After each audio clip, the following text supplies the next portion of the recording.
voltamos com Tati Repórter.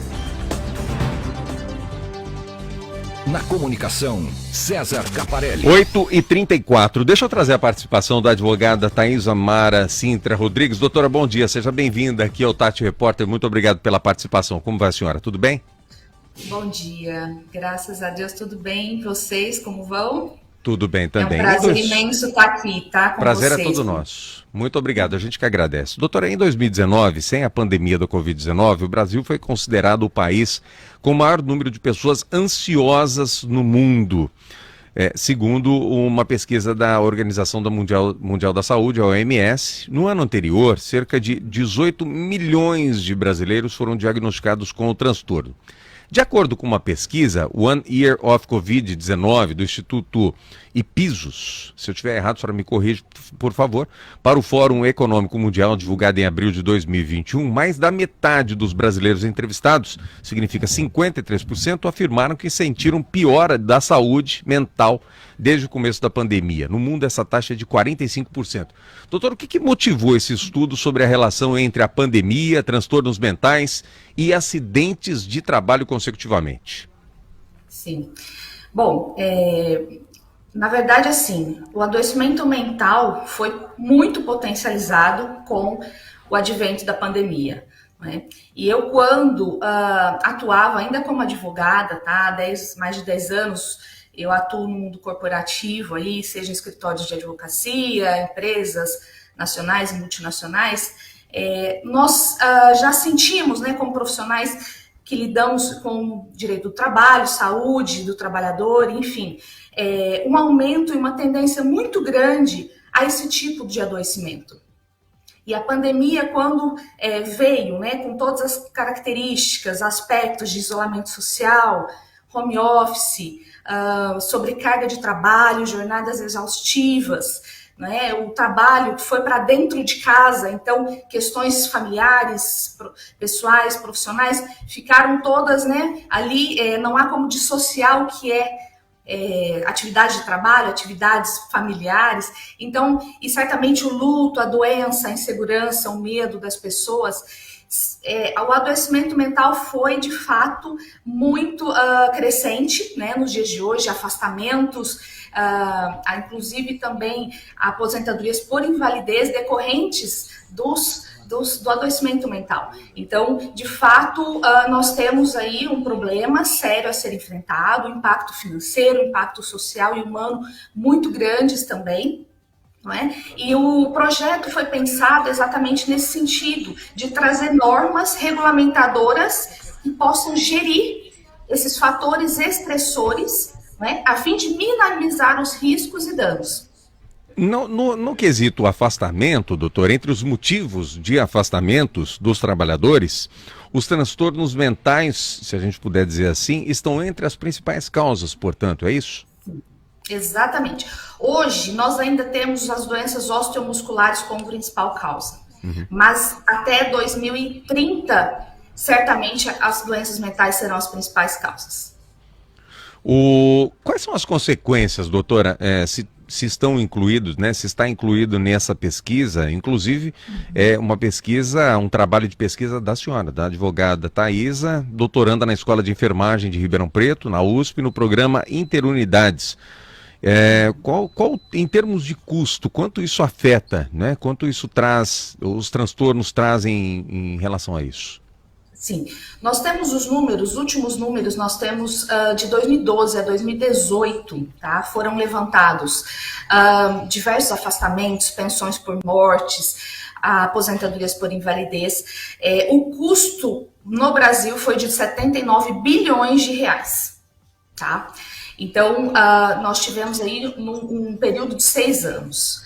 Mas acredito que esse número aumente exatamente porque nós tivemos um aumento de 2019 para 2020 de quase 34% em decorrência de doenças mentais, tá? Então, as doenças osteomusculares, elas eram predominantes, mas o cenário é que as doenças mentais se tornem a primeira causa e, por consequência, o impacto financeiro certamente será certo, né? Quer ver, por favor, a doutora Thaisa Mara Sintra Rodrigues. Doutora Thaisa, a senhora começou dizendo que quando eu atuava como advogado, a senhora não atua mais como advogada, qual é a sua principal ocupação hoje? Não, sim, eu atuo como advogada, né, como profissional e como acadêmica. É que atualmente eu estou em licença maternidade. Ah, tá. Há 20 dias. Então, eu devo ter me expressado mais, mas como a gente se afasta aí por um período, né? Mas eu continuo atuando, sim. Não, entendi. Doutora, eu queria que a senhora me falasse 5 atividades que qualquer nível de governo no Brasil leva a sério nesse país. 5 atividades?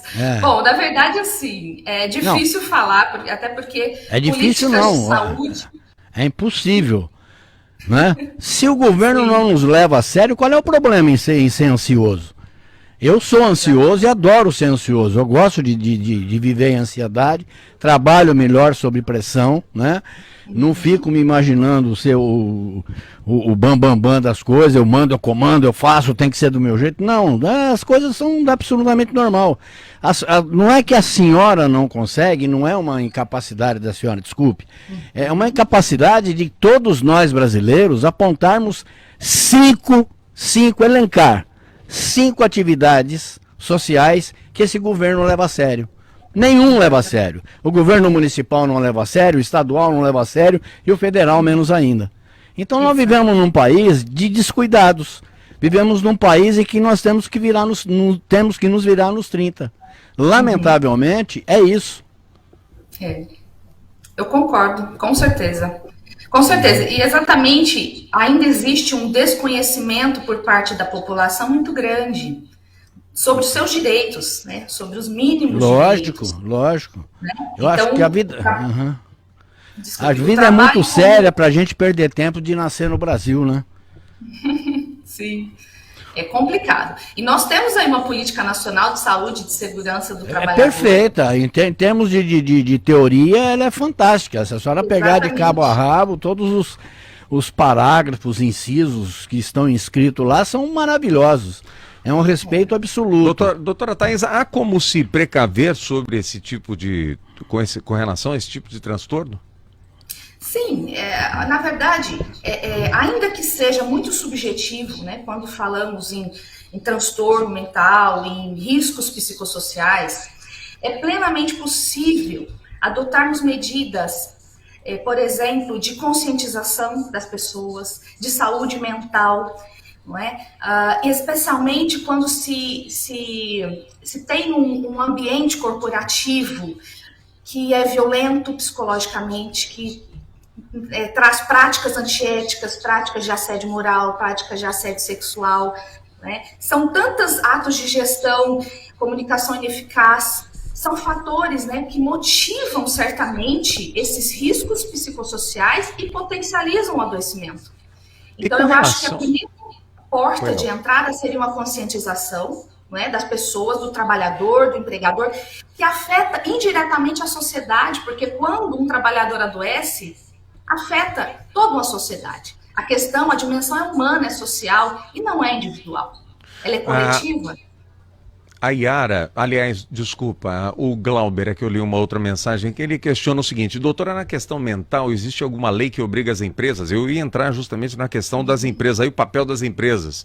E ele perguntando, dependendo da quantidade ou não de funcionários, a ter um psicólogo para os funcionários, seja interno ou em clínicas, ele completa aqui, vemos uma exaustão e não temos respaldo psicológico. Há uma obrigatoriedade ou uma questão sendo discutida com relação às empresas, doutora?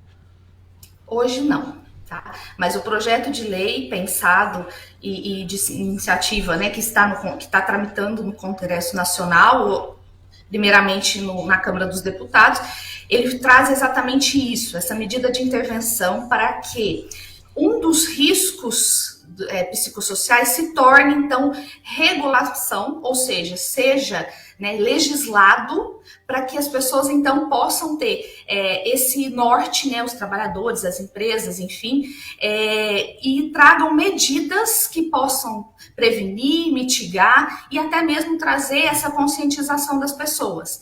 Porque hoje as normas são gerais, normas de segurança e saúde são gerais, não são específicas para a gestão de riscos psicossociais. No Brasil, hoje, são regulamentados os riscos físicos, ergonômicos, biológicos, de acidentes, mas não são regulamentados os riscos psicossociais. E a proposta é exatamente essa, do projeto de lei. Doutora, só lembrar que esse projeto surgiu a partir do seu trabalho, né? Através Sim. da sua pesquisa. Queremos parabenizar, voltar com a senhora, tem voz de locutora, né? Se não, né? Pode voltar para cá quando quiser, doutora. Vamos falar mais sobre eu esse. agradeço. Vamos voltar a falar sobre esse e outros projetos Deixa eu aí. só fazer Pois não. uma colocação. Não, ela está falando de um negócio que é interessante, que é exatamente a defesa do ser humano, da igualdade humana, enfim. O projeto dela não foge da valorização do ser humano. Tem um vereador em Sertãozinho chamado Alex Coelho. E ele propagou ontem, através das redes sociais, coisa e tal, se pronunciando contra a fundação, a organização LBGTO+, alguma coisa nesse sentido. Dizendo que é uma raça ruim que deveria ser exterminada, convocando todos os vereadores para acabar com isso, que o momento não serve para isso, não se pode discutir isso. Como é que a senhora vê, em pleno século XXI, alguém pensar dessa maneira a respeito de um semelhante? Primeiro que esse tipo de prática deve ser totalmente banida, né? Porque quando se tratam de relações, né, sejam elas humanas, sociais, o homem, né, o ser humano, ele deve ser o centro de tudo, né? Eu falo muito em humanização das relações. Então, poxa vida, como é que em pleno século XXI a gente tem esse tipo de mentalidade e esse tipo de atitude, né, para com o ser humano? Então, quando falamos em direitos humanos, direitos sociais, né, onde está, então, a humanidade das pessoas, né? Porque você tira o ser humano do centro, o que sobra? Não sobra nada, não é? Exato. Então, exatamente esse capital humano, né, que a gente trabalha dentro das relações de trabalho, e igualmente também deve ser visto de forma respeitosa, né, de forma e respeitando a diversidade, né, do ser humano, por que não?